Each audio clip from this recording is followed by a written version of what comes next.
Assalomu alaykum kanalimiz obunachilari va bizdan kuzatib turgan mehmonlar. Bugun sizlar bilan birga qish mavsumi uchun shunaqa ajoyib mazali, olchali murabboni birgalikda tayyorlaymiz.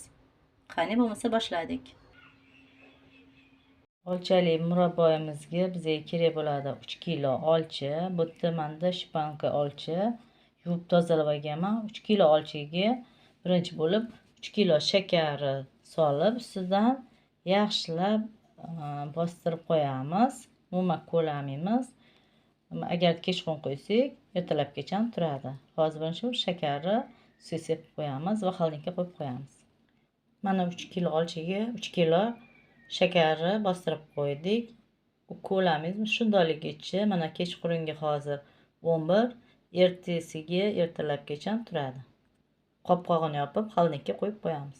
Mana olchamiz kechqurun bilan turdi. Hozir ertalabki 9. Endi buni qaynatamiz. Idishimiz kichkinali qildi. O'shaning uchun mana tog'oraga soldik.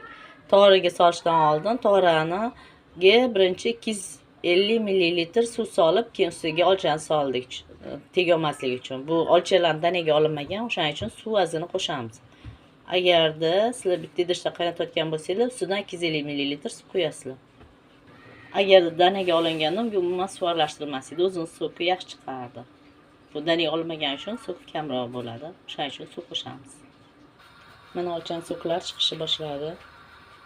Qaynagandan keyin 15 minut qaynatib o'chirib qo'yamiz. Ustiga ko'piklarni olamiz. Yengil aralashtirib turamiz. Teyib qolmasligi kerak. Ora-orada ozgina aralashtirib turamiz. Mana qaynab chiqdi. Endi ko'piklarni olib 15 minut qaynatamiz. Mana ko'piklarni olamiz. Mana 15 minut qaynadi, olchani o'chirdik. Ustiga yana ozgina ko'piklarni olib tashlaymiz. Endi buni yaxshilab 0 gradusgacha soviguncha turadi. Sovishini kutamiz. Mana olchamiz sovdi. Anchagina mana quyilgan, chiroyli bo'lgan ranglari. Endi buni hozir yana 15 minut qaynatib, keyin bankalarga yopishni boshlaymiz. Mana olchamiz qaynab chiqdi. Endi buni pastga qo'yganimizda 15 minut qaynaydi. Ustiga ko'piklarni olib turamiz. Mana bankalarimizni ham palatib olamiz. Murabboyimiz tayyor bo'lguncha. Mana oradan vaqt o'tdi, 15 minut o'tdi. Murabboyimiz tayyor bo'ldi. Endi buni sterillangan bankalarimizga joylashtiramiz. Men bu yerga 3 ta 700 grammli banka va 3 ta 1,5 litrli bankani tayyorlab qo'ydim. Qani ko'ramiz nechta chiqar ekan. Mana hozir ko'rsataman. Mana ranglari ham chiroyligina chiqqan. Ozgina suyuq o'xshayapti, lekin bu sovigandan keyin anchagina quyiladi. Tayyor bo'ldi. Mana murabbolarimizni bankalarga joylashtirib oldik. Aytganimdek 3 ta 700 grammli hamda 3 ta 1,5 litrli bankaga hammasi ketdi.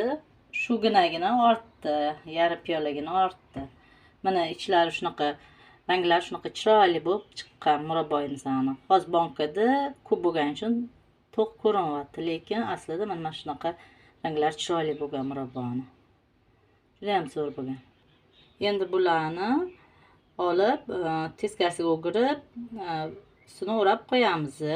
Bir kundan keyin o'ngiga adarib, salqin joyga qo'ysak bo'ladi. Agar retsept yoqqan bo'lsa, kanalga obuna bo'lib, like bosib qo'yishni unutmanglar. Yana keyingi videolarda uchrashguncha.